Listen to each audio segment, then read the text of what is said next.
Alam mo ba na kung magpatuloy ang malawakang protesta sa kabila ng malawakang korupsyon sa Pilipinas, pwede itong humantong sa isa sa pinakamahirap na sitwasyon sa kasaysayan ng bansa.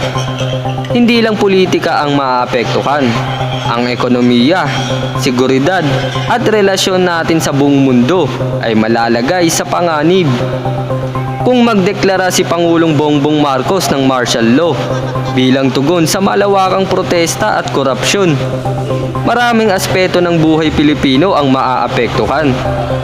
Maaaring magkaroon ng curfew, limitadong kalayaan sa pamamahayag, at kontrol sa media at social media platforms.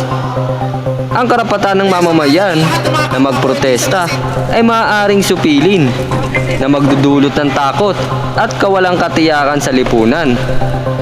Bago tayo magpatuloy, like mo na rin ang video na ito at mag-subscribe.